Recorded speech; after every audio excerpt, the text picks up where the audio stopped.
As you sit there in your chair, you're expending a rough amount of energy, somewhere around a calorie per minute. When we exercise, we can increase this by about 20 or 30-fold.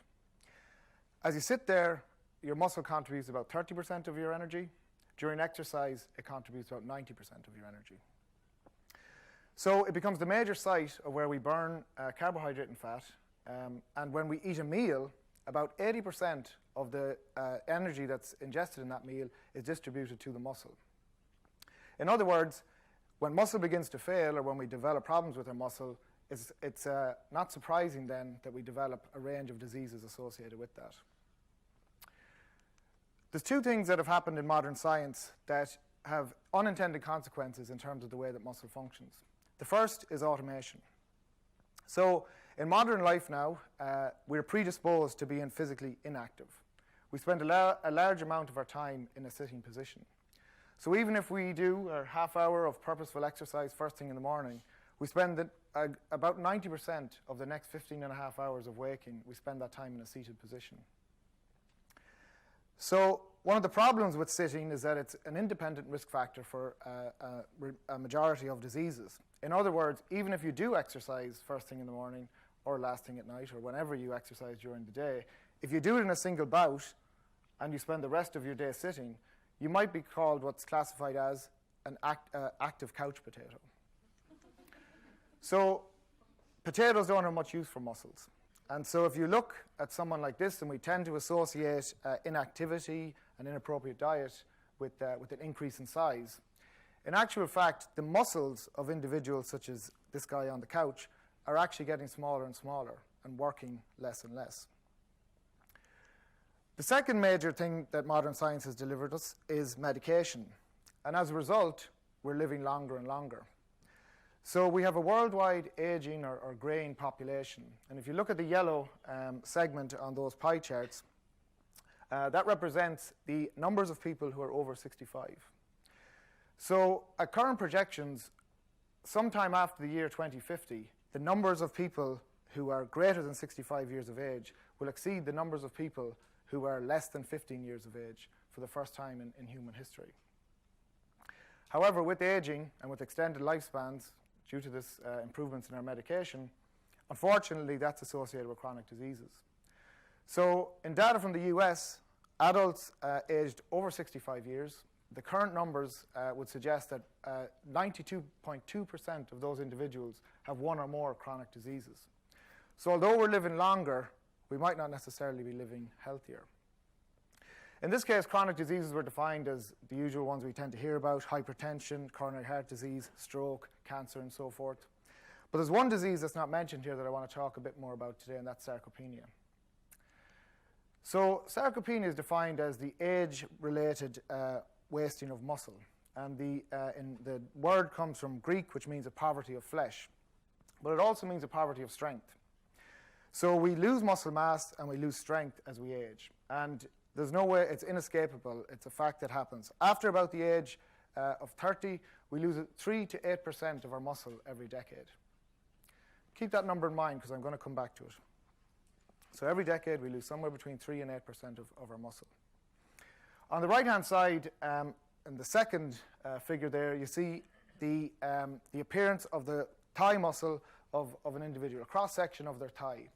And what you can see there is that an elderly individual, they've lost a large proportion of their muscle mass. So the white color there indicates adipose tissue or fat. So the muscle has shrunk. We've lost muscle as we age. Beneath that is a 74-year-old athlete who has trained their whole life and has managed to maintain their muscle mass, despite what I said was the inescapable fact that we would lose muscle throughout our life. So you might wonder, well, what is the prevalence of sarcopenia? Is it just some disease that this guy's really interested in and it's not really that relevant? Well, at the moment in over 65s, it's about 20%. This is data from the US. It's about 20% prevalence. In people over the age of 85, greater than half of the individuals have sarcopenia. Now, when you lose strength and you lose power in your muscles, you lose, these are things that are greatly associated with balance.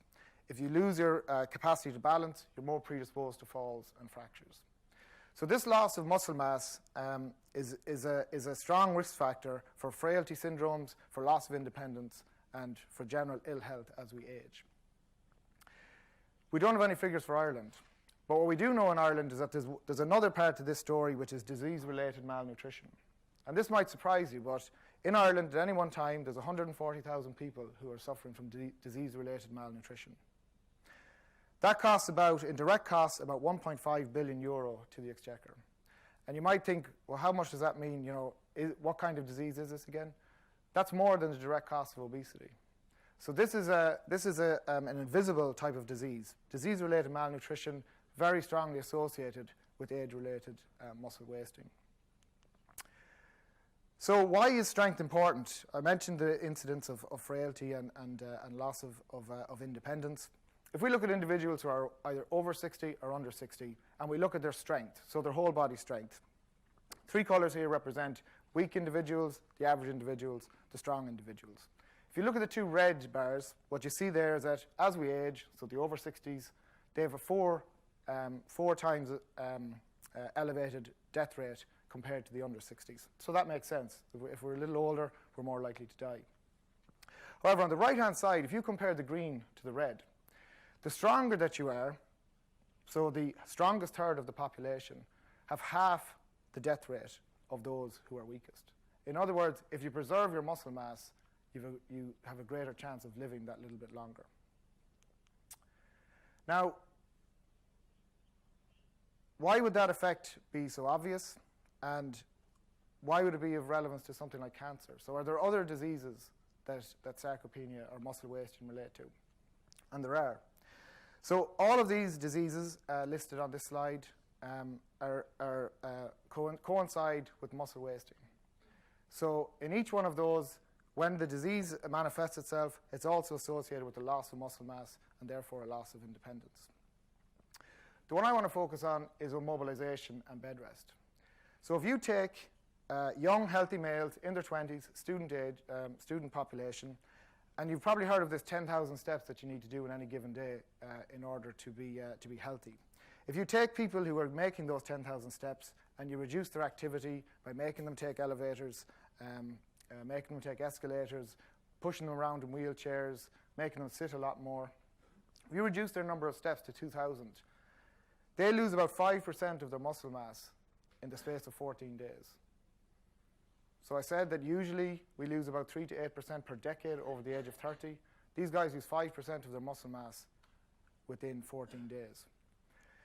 If an elderly person over the age of 70 is bedridden for 10 days, they lose 10% of their muscle mass. In other words, depending on the situation, in as little as 2 weeks, you can lose the equivalent muscle mass of what would take a decade to lose.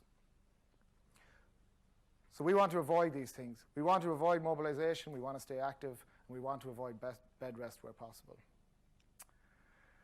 So how should we do this? And typically what we're told is that we need to get out and walk more. We need to do half an hour of activity accumulated on 5 different days of the week. Well, I'm going to tell you that that's probably not enough. So the principle of specificity in terms of exercise training is that the body adapts specifically to the imposed demands. So if we want to get bigger, if we want to improve our strength and improve our muscles, we have to lift weight. Going out for a walk isn't going to make you stronger. And in fact, there's some evidence to say that people who are lifelong endurance or aerobic or cardio exercisers are predisposed to losing muscle mass compared to those individuals who do strength training.